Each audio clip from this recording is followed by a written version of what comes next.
ایسے ان کی حفاظت کے انتظامات اللہ نے، کیوں؟ اس لیے کہ وہ ایمان کے راستے پر چل پڑے تھے۔ ایمان کے راستے پر چلنا، یہ قدم قدم بلائیں، یہ سواد کوئے جانا، وہ یہیں سے لوٹ جائیں جسے زندگی ہو گیا ہے۔ یہاں تو اللہ سے محبت کا دعویٰ کیا ہے، رسول اللہ سے محبت کا دعویٰ کیا ہے، اب راستے کی تکلیفوں کا کیا شکوہ کرنا، راستے کی مصیبتوں کا کیا گلہ کرنا؟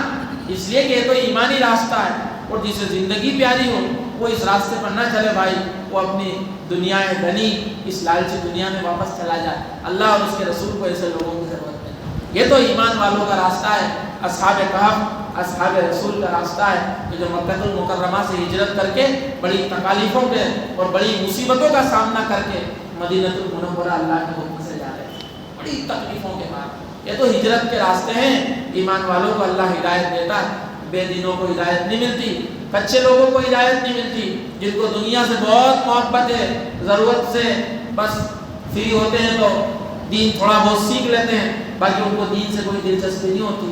ایسے لوگوں کی اللہ اور اس کے رسول کی نگاہ میں کوئی قدر نہیں ہے کہ جو دین کو اتنا ہلکا سمجھیں کہ فری ہو تو حاصل کر لیں گے، اور ٹائم نہیں ہو تو کہہ دیں گے کہ بہت بیزی ہیں ابھی ہم دنیا کے اندر، جبکہ مقصود دین ہے اور دنیا تو ضرورت ہے، یعنی ٹارگیٹ دین ہے ہمارا، کہ اصل چیز دین ہے، فوکس کرنا ہے دین کے اوپر۔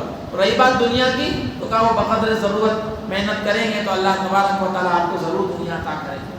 یہ ہم نے الٹا کر دیا، یہ دنیا کو مقصد بنا لیا، سب کچھ دنیا ہی دنیا ہو گئی، من کی دنیا، تن کی دنیا، سود و سودا، مکر و فن، دنیا ہی سب کچھ اپنا آقا اور مولا، منبع اور مرجع، یعنی ہر کچھ دنیا ہی دنیا، اور دین ہماری نگاہ میں دن بہ دن گھٹتا چلا جا رہا۔ اس لیے ہمیں اصحاب کہف کے قرآن کے بیان کیے ہوئے اس واقعے سے عبرت پکڑنا چاہیے کہ اللہ تعالیٰ نے کس طرح ان کے ساتھ معاملات کیے، کتنا ان کی حفاظت کے سامان اللہ نے مہیا فرمایا۔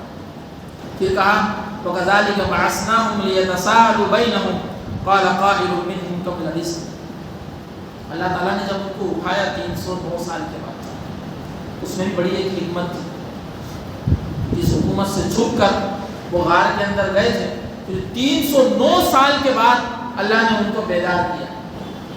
اس وقت حکومت بدل چکی تھی اور ایک نیک ایمان والے بادشاہ کی حکومت تھی، تو جب اٹھے وہ تو انہوں نے کہا کہ ہم کتنے دن سوئے؟ قالوا لبثنا یوما او بعض یوم، ایک نے کہا کہ ایک دن، یا کیونکہ جب سوئے تو اس وقت دن کا شروع والا حصہ تھا، اور جب بیدار ہوئے تو مفسرین کہتے ہیں دن کا آخری حصہ چل رہا تھا۔ ان کو یہ گمان ہوا، صبح میں سوئے تھے، شاید ابھی تو ایک ہی دن ہوا، بعض نے کہا کہ نہیں دن کا کچھ حصہ ہی سوئے ہیں۔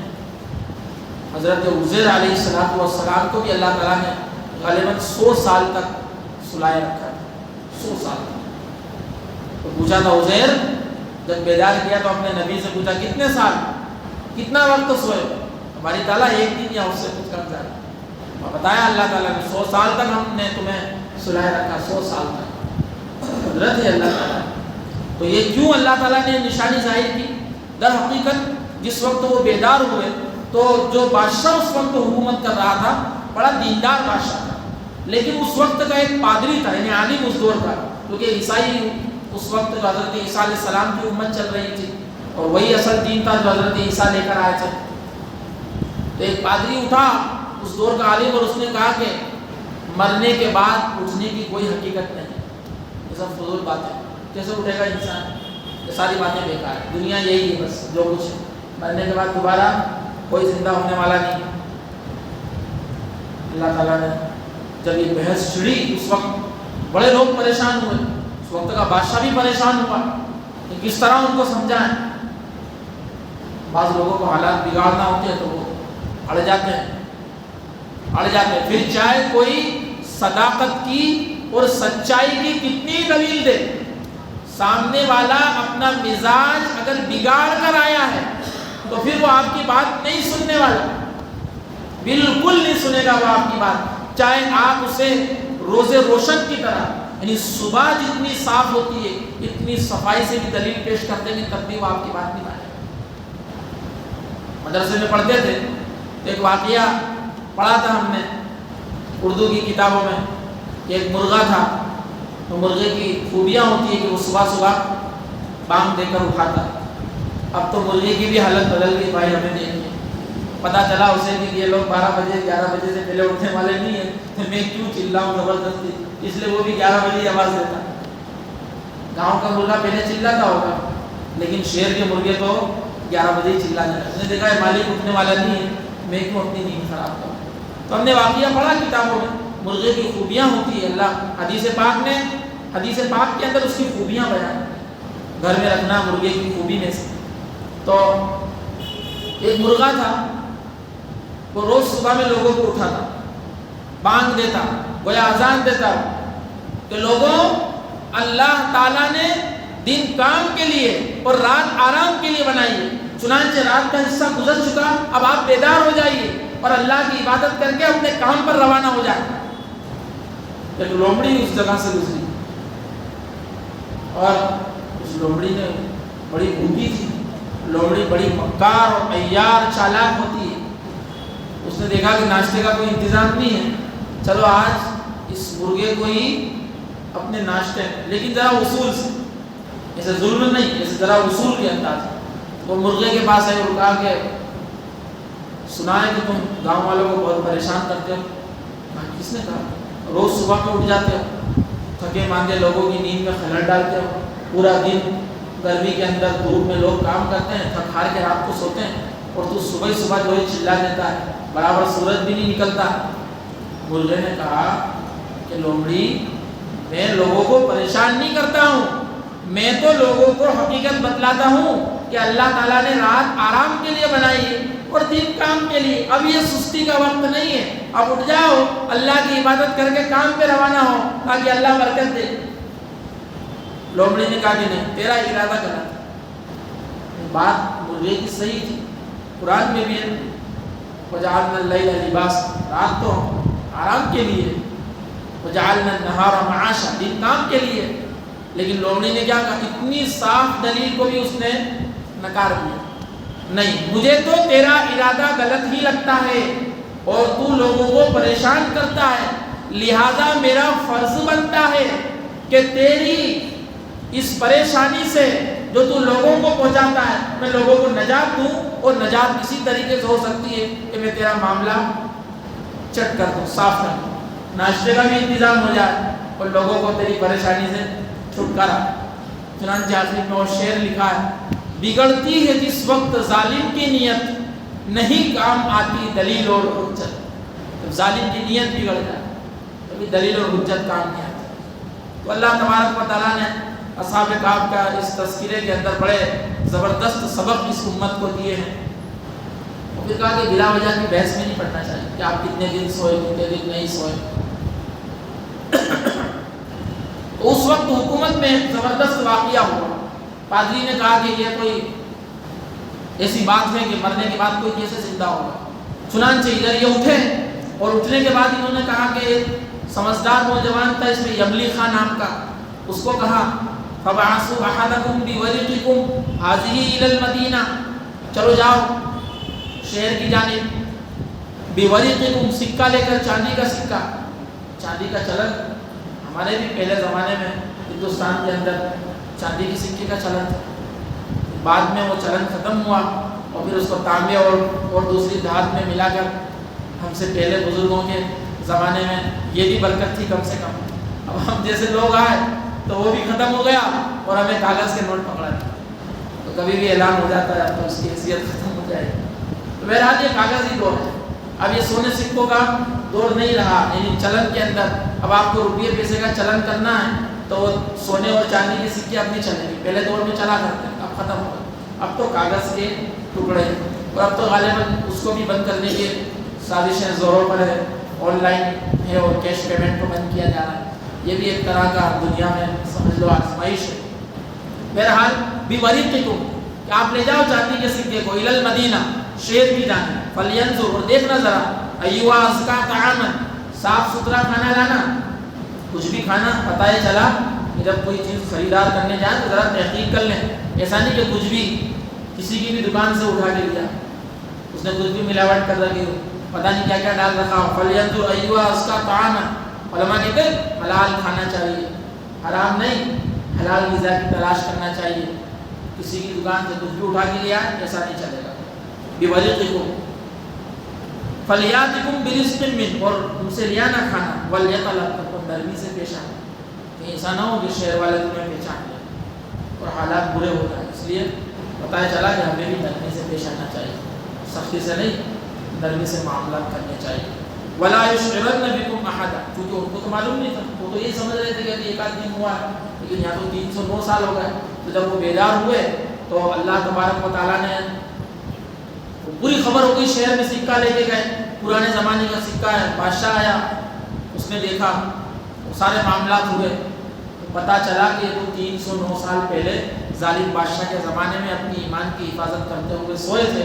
اللہ تعالیٰ نے آج ان کو بیدار کر دیا اور ان کے قصے کا بھی حل کر دیا کہ کس طرح اللہ تعالیٰ موت کے بعد دوبارہ حیات دے گا. کہ جو اللہ 309 سال سلا کر دوبارہ زندہ کرنے پر قادر ہے, تو وہ مالک کیا موت دے کر دوبارہ زندہ کرنے پر قادر نہیں ہے؟ جب ان نوجوانوں کی اس وقت کے بادشاہ نے چھان بین کری, سرکاری خزانے میں ریکارڈ میں ان کی تفتیاں مل گئی ان کے نام, اور پھر اللہ تعالیٰ نے مناسب سمجھا جب ایسا نہیں ہو کہ لوگ گمراہ ہو جائیں, پرستش میں مبتلا ہونے کی عادت تو سب کی ہے, کہ کسی سے کوئی بابا سے کرامت دیکھ لے تو پھر بابا بڑا فیمس ہو جاتا ہے, اور اچھے اچھے علماء کے پاس بھیڑ کچھ بھی نہیں ہوتی, اور کرامتی باباؤں کے پاس دور دور سے بھیڑ آتی ہے دین سیکھنے کے لیے. دنیا برباد اور دین بھی برباد ہے. تو یہاں فری میں بھی ہم بلائیں تو توفیق نہیں ملتی. تو بہرحال اللہ تعالیٰ نے دوبارہ ان کو موت دے دی, وہ قصہ بھی حل کر دیا, اور اللہ تعالیٰ نے بتلا بھی دیا کہ ہم اس طرح حفاظت کے سامان کرتے ہیں. اللہ تعالیٰ ہم تمام کو قرآن مجید کی عنایتوں سے اپنی زندگی کو درست کر اپنے ایمان کو مضبوط کر کے زندگی گزارنے کی توفیق نصیب فرمائیں. آمین. وآخر دعوانا